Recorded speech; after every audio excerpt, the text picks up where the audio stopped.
शेरगढ़ शेरगढ़ उनका बहुत पुराना, अपने इस पूरे इलाके में शेरगढ़ सबसे पुराना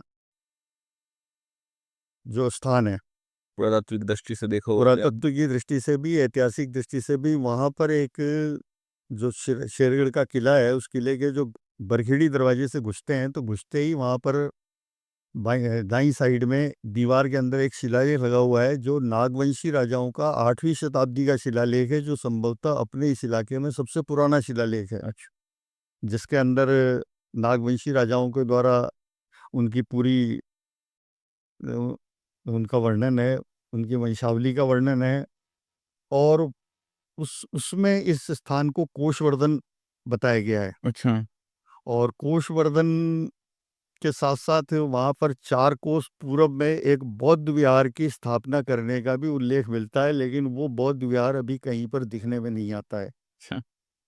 और एक वहां पे कल्याण राय जी मंदिर की जो एक वो पीठ वहां पर पहली बार जब कोटा स्टेट ने पुरातत्व विभाग का गठन किया, हाँ, तो बनारस यूनिवर्सिटी से एक आल्टेकर जी थे विद्वान, उनको लाया गया। वो जब इस शेरगढ़ में आए तो उन्होंने ये लिखा है कि मैं शेरगढ़ की जो संपदा है, और विशेष तौर से यहाँ की जो शिलालेखीय संपदा है, उसको देखकर चमत्कृत हूँ। यहाँ पर इतने प्रकार के शिलालेख हैं। 8वीं शताब्दी का शिलालेख है, 13वीं 14वीं शताब्दी का, आपको 13वीं 14वीं शताब्दी का वो परमारकालीन शिलालेख मिलेगा। ये कितनी पुरानी बात है? लगभग जब वो आए थे सर्वे के लिए, वो कितने समय पहले की बात है? ये 1940 40 42 के आसपास की बात तो है। उस समय पे तो थोड़ा सा मतलब वहाँ का और अच्छा चीजें मतलब रही होगी। हाँ, उस समय चोरी चिकारी तस्करी आदि नहीं हुई थी, तो सब चीजें उपलब्ध थी। बाद में धीरे धीरे तस्करी के माध्यम से, कुछ स्थानीय लोगों की लापरवाही से इनको तोड़फोड़ होती रही, इनका नुकसान होता रहा। तो इसी प्रकार से जो शेरगढ़ है, इसमें विभिन्न धर्मों का आपको मिलेगा। वहां पर एक सोमनाथ मंदिर, जो गुजरात का सोमनाथ है, उसके पहले से वहाँ सोमनाथ मंदिर होने का प्रमाण मिलता है। जो 13वीं शताब्दी का परमारकालीन शिलालेख है, उसके अंदर वहां पर एक सोमनाथ मंदिर होने और उसकी व्यवस्था के लिए विभिन्न प्रकार के तैलीय संघों से इनसे अनुदान प्राप्त करने और अनुदान के आधार पर उसका व्यवस्था करने का उल्लेख उस शिलालेख में है। जो शिलालेख आज भी वहाँ, जो तेलियों का मंदिर बोला जाता है, जिसको लक्ष्मी नारायण मंदिर है, वैसे वो तेलियों का मंदिर बोला जाता है, उसके ऊपर आज भी वो शिलालेख लगा हुआ है, और उसके अंदर इस प्रकार का उल्लेख मिलता है। वहाँ पर इसके अलावा ताज्जुब की बात है कि दक्षिण भारत के रामानुज संप्रदाय। जो रामानुज संप्रदाय है, तो रामानुज संप्रदाय का रामलला मंदिर भी वहाँ पर है। अच्छा। इसके अलावा जैन जो धर्म की। बल्लभ संप्रदाय है, हाँ। जो बल्लभ संप्रदाय है, बल्लभ संप्रदाय का भी जो पुष्टि मार्ग है, पुष्टि मार्ग के अंदर बल्लभ संप्रदाय की 7 पीठें हैं। मुगल काल में जब मुगलों का आक्रमण होने लगा, तो ये सारी पीठें उनके मथुरा से और इधर उधर जाने लगी। तो इसकी प्रथम पीठ को कोटा के जो शासक थे उस समय, उन्होंने बल्लभ संप्रदाय को ग्रहण कर लिया था, और अपने राज्य को उन्होंने कृष्णार्पित कर दिया था, कृष्ण को समर्पित कर दिया था। अच्छा। तो पहली पीठ जो है, वो तो कोटा आ गई थी। और ये जो षष्टम पीठ थी, ये भी यहाँ कोटा में आई। कुछ दिन कोटा में रही। कोटा में रहने के बाद उनको वहाँ डर महसूस हुआ, क्योंकि मुगलों का काल था, जगह जगह मंदिर तोड़े जा रहे थे। तो कोटा दरबार ने इनसे कहा कि ये मेरी शिकारगाह है और बहुत सेफ जगह है, तो इनको यहाँ पर शेरगढ़ में ला करके मंदिर बना करके, फिर ये एकांत स्थान था। तो कोटा दरबार ने अपने कुछ खास लोगों को, अपने खास आदमियों को, कुछ श्रेष्ठियों को, कुछ ब्राह्मणों को, कुछ मजबूत आदमियों को यहाँ लाके बसाया, और इस प्रकार से लगभग 150 साल तक ये कल्याण राय जी की पीठ यहाँ रही। अच्छा। उसके बाद जब शांति हो गई, तो ये बड़ौदा दरबार गायकवाड़ जो थे, वो इनको बड़ौदा ले गए। आज की तारीख में बड़ौदा में बहुत बड़ी पीठ है। तो इसी प्रकार से जैन धर्म का भी यहाँ पर बहुत ही पुराना इतिहास मिलता है।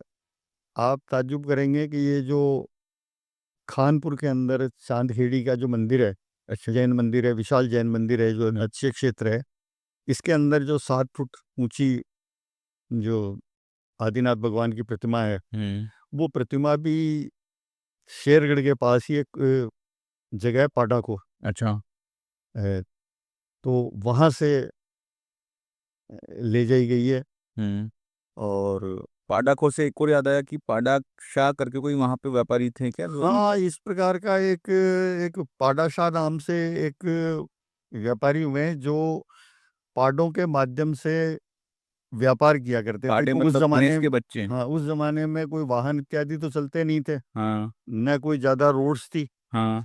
तो बैलों और पाडों के माध्यम से ही सारा सामानों का एक जगह से दूसरी जगह आना जाना, आयात निर्यात होता था। हम्म। और उस समय एमपी के अंदर एक पाड़ाशाह नाम से बहुत बड़े श्रेष्ठी हुए हैं, अच्छा। जिनके कि इस पूरे मालवा के अंदर जगह जगह उनके बनाए हुए मंदिर इत्यादि मिलते हैं। हम्म। तो इससे ऐसा लगता है कि जो इसको बोलते हैं कि हम्म। यहाँ भी कभी, लेकिन इसका कोई लिखित प्रमाण तो नहीं प्राप्त होता है, लेकिन उस जगह का जो नाम है हम्म। पाडाको, हाँ। उससे ऐसा प्रतीत होता है कि इनसे भी कोई संबंध रहा हो, क्योंकि वहां पर ये इतनी विशाल प्रतिमा और इसके अलावा अन्य कई प्रतिमाएं हम्म। जो अभी भी खानपुर के अंदर गर्भगृह में दबी हुई है। सन 2002 में हाँ। जो विद्यासागर जी महाराज आए थे, तो विद्यासागर जी महाराज ने उनको अंदर से निकाला था, प्रदर्शित किया था 15 दिन के लिए, और वापस उनको अंदर रख दिया गया था। अच्छा।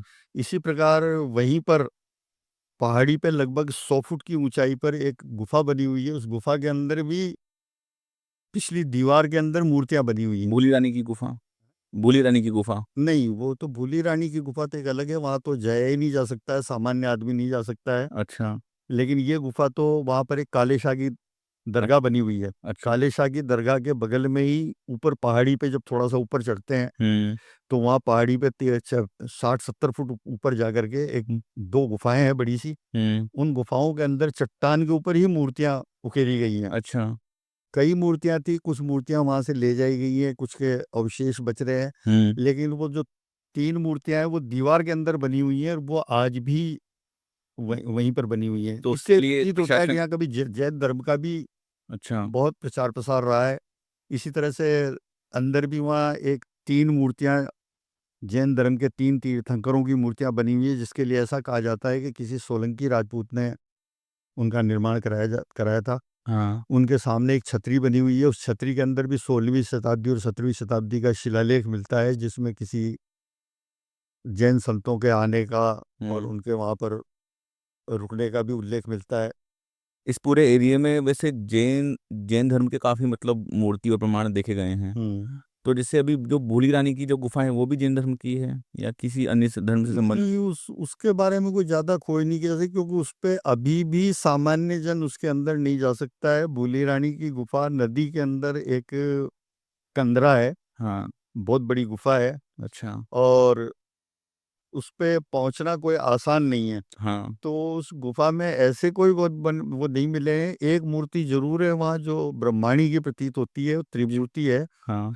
लेकिन वो मूर्ति भी कहीं और से ले जाके वहाँ लगाई गई है। ऐसा लगता है, ऐसा नहीं लगता है कि वो मूर्ति वहाँ पर उकेरी गई हो या उसके दीवार में बनाई गई हो। हम्म। उसको देख के ऐसा लगता है कि वो कहीं और जगह से ले जा करके वहाँ पर रखी गई है। रखी गई है।